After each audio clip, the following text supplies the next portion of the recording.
Assalamualaikum Bang Andi dan untuk semua keluarga Bang Andi. Saya Adi dari Makassar, Sulawesi Selatan. Mau cerita tentang pengalaman saya Bang. Setelah saya pelajari dan amalkan apa yang ada di YouTube Abang tentang sadar Allah dalam kehidupan. Begini Bang, waktu itu saya duduk santai di kursi dan kaki saya selonjorkan ke atas meja. Tiba-tiba tanpa berpikir, saya menyadari kalau Allah terasa dekat dan melihat saya. Dan spontan kaki saya turunkan dan kembali duduk yang sopan atau normal. Karena perasaan saya itu tidak pantas di depan Allah. Dan bersamaan dengan itu ego saya terasa hilang dan perasaan dipenuhi rasa kasih sayang kepada semua yang ada di sekitar saya saat itu. Atau tidak ada rasa benci atau jengkel seperti sebelumnya. Saya mau tanyakan Bang, apakah itu contoh kalau saya sedang sadar Allah? Mohon pencerahannya Bang, mohon maaf dan terima kasih.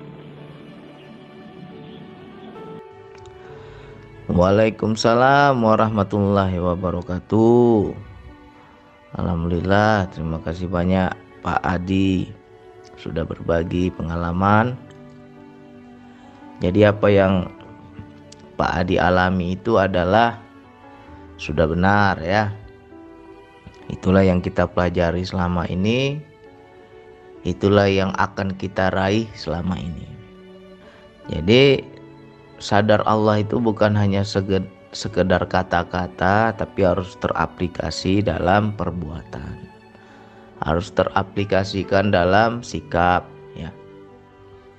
Sehingga di situ akan mencerminkan adab yang berakhlak itu ketika kita mencapai sadar Allah. Jadi ini kita ulang-ulang nih. Ini udah kajian lama ini, sudah sering saya ulang-ulang, tapi nggak apa-apa diulang terus ya. Mudah-mudahan tidak bosan. Karena di YouTube saya itu kan banyak juga yang baru bergabung, baru ketemu YouTube-nya sekarang. Jadi ya kita ulang-ulang lagi. Jadi mengenai sadar Allah ini mungkin masih asing bagi orang-orang yang baru mulai belajar, baru mulai mendengar apa sih sadar Allah ini. Kok baru dengar saya kata kalimat sadar Allah, ya kan? Sadar Allah ini sama dengan ihsan.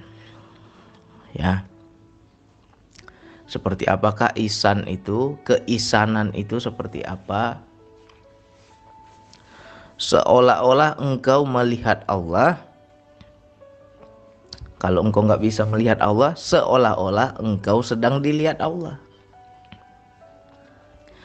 Bagi orang yang sudah mencapai keisanan ini, maka pastilah dia akan menjadi lebih bertakwa kepada Allah, lebih beradab, lebih berakhlak ya. Sangat jarang diajarkan tentang keisanan ini. Dari kecil kita itu paling hanya sebatas hafalan ya. Cobalah ingat-ingat kita dulu waktu sekolah. Dari TK, SD, SMP. Coba. Paling kita macam anak saya itu si Jaki. Sudah masuk SD. Paling gurunya hanya ngajarin hafalan-hafalan aja. Ayat ini, ayat itu. Tapi keisanan ini nggak pernah dibuka. Seharusnya itu harus dibuka dari dini. Sejak dini ya. Jadi ini sedikit saya cerita tentang anak saya lah, Zaki ya. Bukan berarti saya membanggakan anak saya, tidak. Tapi ini sebagai contoh, sebagai ya mudah-mudahan teman-teman bagi kita punya anak yang masih kecil, tolonglah diajarkan keisanan ini. Si Jaki itu kalau dia berbohong, istri saya langsung bilang, nanti bunda tanya sama Allah ya, kau bohong lah, bunda tanya sama Allah. Takut dia, akhirnya apa, nggak berani dia berbohong. Mau begini mau begitu, Allah melihat kamu, akhirnya nggak berani. Itu juga keisanan. Ya. Terkadang lucu juga. Ada lucunya. Istri mengancam anak saya itu kadang dengan kalimat Allah saja. Kamu berbohong ya? Kalau kamu nggak mau jujur, bunda tanya Allah ya. Saya mendengar jadi ketawa saya. Seperti apa nanya sama Allah? Pakai telepon nanyanya. Tapi anak saya percaya itu. Anak saya yakin bahwa bundanya bisa tanya sama Allah. Sehingga anak itu merasa takut. Ya. Disitulah kita mengajarkan keisanan. Ya. Dia mau berbohong, Allah melihat kamu loh. Allah menyaksikan kamu loh. Allah Maha tahu loh. Akhirnya di situ dia merasa terpantau, dia merasa diawasi, dia merasa gerak-geriknya selalu dilihat. Sehingga sikapnya juga menjadi terarah. Ya, terkadang kita juga malu, wilayah ini kan putus sambung juga. Ada saatnya kita ihsan, ada saatnya terputus dari ihsan. Jadi jangan sampai kita merasa sudah cukup lah aku belajar, udah paham aku yang namanya ihsan itu. Sudah paham aku yang namanya sadar Allah itu. Jangan kita merasa cukup, harus kita latih terus. Karena wilayah ini putus sambung. Ya. Macam Pak Adi bilang, aku merasa diawasi oleh Allah, berhadapan dengan Allah, sehingga kakiku kuturunkan, rasanya nggak sopan. Ya saat itu bisa kan, connect dia, tersambung. Coba dalam kehidupan, jangan nanti kita gunjing orang, ngomongin orang, menjelekkan orang, nggak ada ihsan. Makanya banyak itu orang, kenapa lisannya, mulutnya itu selalu berbuat dosa. Ngobrol sama si A, ceritain si B. Ngobrol sama si B, ceritain si A. Menggunjing aja kerjanya. Karena dia nggak capai ihsan ini. Apalagi para ibu-ibu itu. Yang tukang gosip, tukang ceritain orang. Tukang ceritain tetangga. Kalau memang tercapai yang namanya ihsan tadi, sadar Allah tadi, jangankan terucap, baru di hati mau ngomong saja, di situ dia sudah melihat Allah. Di situ dia sudah menyaksikan Allah. Aku mau ngomongin orang ya, aku lihat loh kata Allah. Ada interaksi itu di dalam dirinya. Aku lihat, aku tahu, aku mendengar. Akhirnya gemetar dia, nggak berani dia ngomong. Ya, inilah yang sedikit lagi akan menjadi yang namanya hamba. Orang kalau sudah mencapai ihsan, derajat selanjutnya adalah hamba. Jadi jangan sampai kita mengaku aku hamba Allah. Hamba Allah itu nggak sembarangan. Ada nggak ihsan di dirinya? Jadi untuk mencapai itu bagaimana Bang? Ya banyaklah metode, teknik. Ya. Siapa yang mengenali diri akan mengenali Tuhannya. Ya. Diri dulu yang harus kita bangkitkan. Diri dulu yang harus kita kenali. Karena untuk menyaksikan Allah ini adalah wilayah penyaksian dengan rohani. Seperti Pak Adi tadi, saya merasa Bang dekat sama Allah. Rasanya berhadapan sama Allah Bang. Di situ saya malu Bang ngangkat kaki ini. Akhirnya saya turunkan kaki saya. Ya. Nah di situ yang melihat Allah itu siapa? Mata mana bisa melihat Allah. Ya. Allah itu dia yang zohir, dia yang batin. Ya. Ketika melihat Allah dengan mata kepala ini, Allah itu menjadi batin, nggak nampak. Ya. Tapi kalau sudah melihat dengan kesadaran jiwa, Allah menjadi zohir. Seperti apakah Allah itu yang zohir ya? Nggak bisa diungkapkan. Karena yang namanya batin ketemu batin, goib ketemu goib, ya nggak goib lagi. nggak batin lagi, menjadi nyata, menjadi zohir. Lantas seperti apa kita menerjemahkan Allah yang zohir? Yang nggak bisa diterjemahkan. Pokoknya di situ ada satu titik kesadaran, kepastian, keyakinan bahwa memang itu dia. Ya. Sehingga jiwa ini menyaksikan zat, ya, menyaksikan dia, menyaksikan Allah, terasa dekatnya, seolah-olah berhadapan dengannya, bersama dengannya. Disitulah kita jadi terpantau. Gak berani aku macam-macam lah, aku disaksikan. Ya, nah, contohnya ginilah, kalau kita pergi ke hypermart atau ke supermarket. Misalnya kita mau melakukan sesuatu yang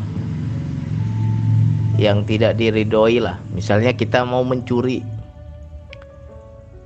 ya kan?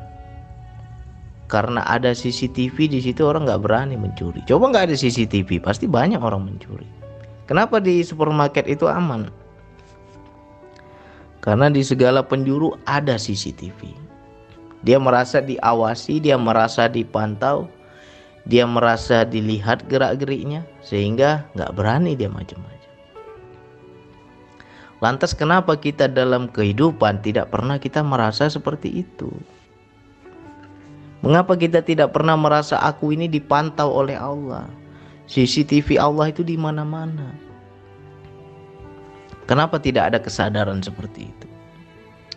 Makanya banyak orang mencuri, banyak orang korupsi, banyak orang berbuat zolim, banyak orang bermaksiat. Slow aja dia, enak aja dia, biasa aja dia. Karena dia tidak mencapai yang namanya ihsan. Ya, jadi kalau kita sudah mencapai ihsan, kemana kita mau sembunyi? Terang-terangan Allah lihat, sembunyi-sembunyi Allah lebih lihat.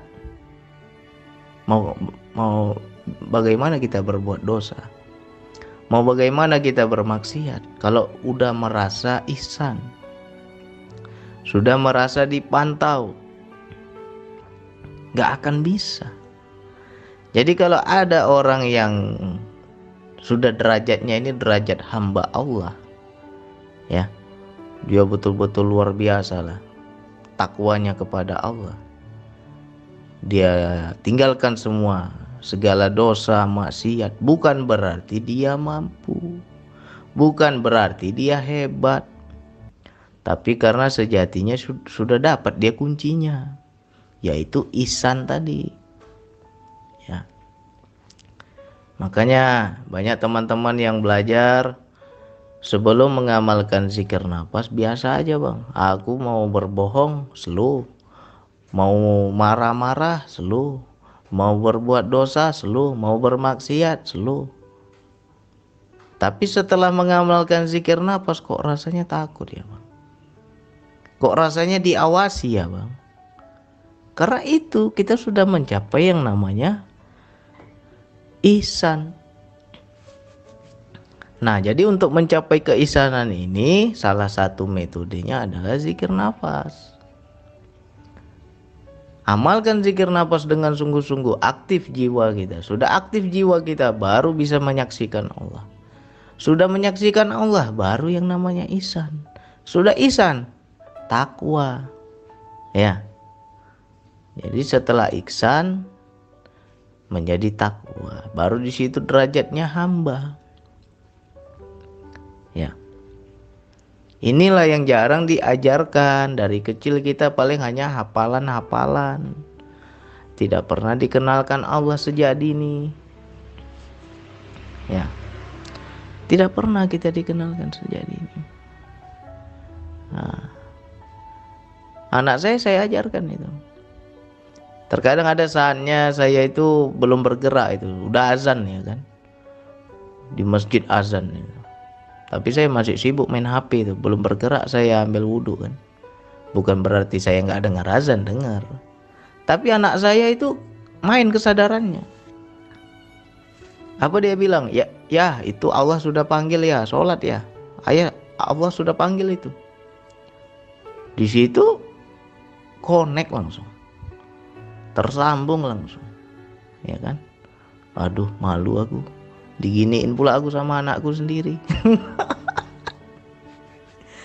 Anakku sendiri pula yang ngingatin, ya kan? Justru anak-anak itu kalau kita ajarkan kesadaran ini, wah luar biasa. Dari kecil lah ajarin, sehingga mereka terpantau. Ya, ngomong kotor dia, nggak malu kamu di hadapan Allah. Allah menyaksikanmu. Mulutmu kotor kali tuh ngomong, nggak penting kamu ngomong. Malu dia. Ya, jangan sudah tua-tua baru belajar keisanan. Otak udah makin lemah, pikiran makin lemah, baru belajar ihsan. Kayak mana kita mau nangkap? Inilah salah pendidikan kita ini, ya kan? Orang menganggap bahwa ini ilmu ketinggian, nggak boleh anak kecil. Justru ihsan ini harus dari kecil kita ajarkan. Ya, kita ajarkan dari kecil. Anak saya itu kalau dia berbohong, istri saya enak aja itu. Bunda tanya Allah ya, awas kamu kalau bohong. Ngaku langsung dia, nggak berani dia bohong, ya kan? Karena kesadarannya nyambung, ya kan? Saya pun bingung nanya pakai mana, apa pakai telepon. Emang berapa nomor telepon Allah, ya kan? Ketawa-ketawa istri saya itu, saya aja, ya. Nah, jadi yang Pak Adi dapatkan sudah benar. Yang penting dilatih, jangan merasa sudah sampai, jangan merasa sudah aku sudah kuasai lah. Kajian Bang Andi itu gitu-gitu aja kok, asik itu aja diulang-ulang. Memang betul diulang-ulang. Tapi jangan merasa kita sudah hafal. Karena wilayah ini kalau nggak diulang-ulang melemah dayanya. Ya, justru dengan diulang-ulang itulah kita terasa. Ya, itu juga putus sambung loh. Jangan kita bilang aku sudah ihsan, udah mencapai ihsan. Besok di kehidupan tergoda pula kita kan, diajak korupsi, diajak mencuri, tergoda pula kita. Hilang ihsannya. Nggak sadar kita dipantau oleh Allah. Kalau memang kita sudah mencapai yang namanya ihsan, baik terang-terangan maupun sembunyi, baik ramai-ramai maupun sendiri, gak berani macam-macam. Ya, kemana kita mau lari, kemana kita mau sembunyi, Allah Maha tahu. Ya kan? Gak usah di luar diri, di dalam diri aja dia ngomong. Di dalam diri aja dia tegur kita. Mau begini, mau begitu, ngomong terus dia. Gimana kita mau berbuat dosa? Jadi bersyukurlah orang-orang yang sudah mencapai ihsan. Jadi di situ akan terarah kepada ketakwaan, ya. Misalkan seperti azan, ya. Bunyilah suara azan di masjid. Diajak kita untuk sholat. Bagi orang yang tidak ada ihsan, ya itu biasa aja itu. Tapi bagi orang yang sudah ihsan, dia sadar itu Allah yang sedang panggil. Dan ketika dia masih sibuk dengan urusan duniawi dan dia belum mau melaksanakan apa yang diperintahkan, hatinya akan gelisah. Itu contoh-contoh orang yang ihsan, ya. Itu contoh-contoh. Kadang kita terlalu sibuk dengan dunia. Ini kerjaan tanggung ini nggak bisa ditinggalin nih, harus saya lanjut kerja ini sampai selesai. Rupanya sudah lewat waktu sholat, ya kan?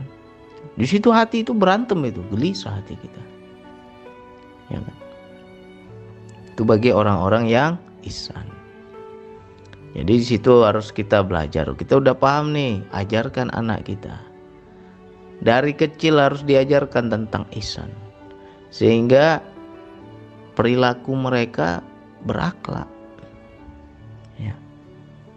Perilaku mereka berakhlak. Kenali Allah itu jangan tunggu udah tua-tua. Kenalkan Allah dari sejak dini. Ya, tentang kesadaran ini kenalkan sama anak kita.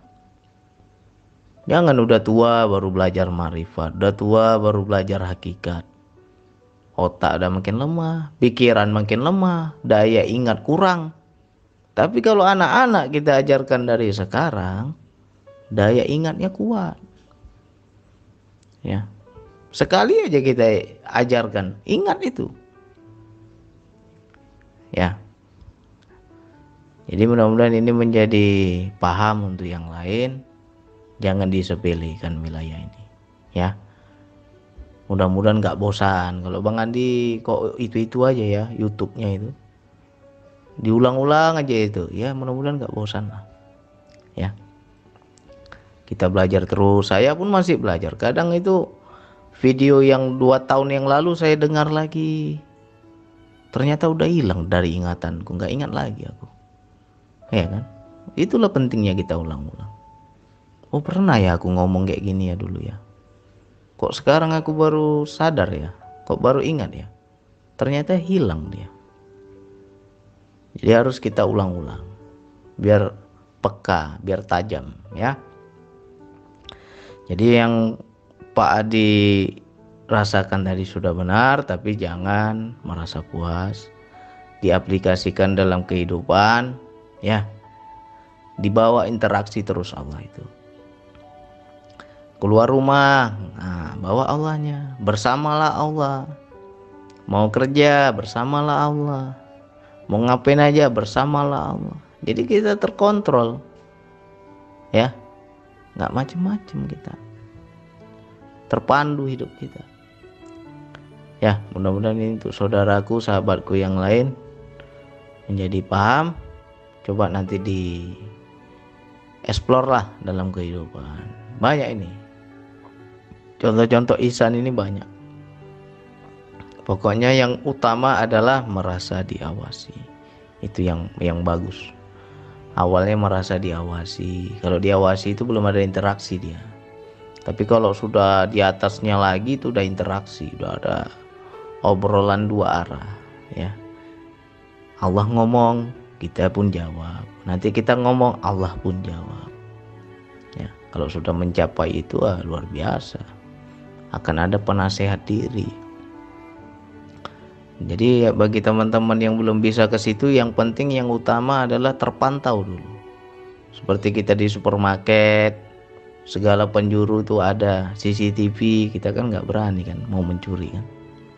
Nah begitu juga dalam hidup ini, anggap aja hidup ini, dunia ini supermarket, kayak hypermart gitu kan.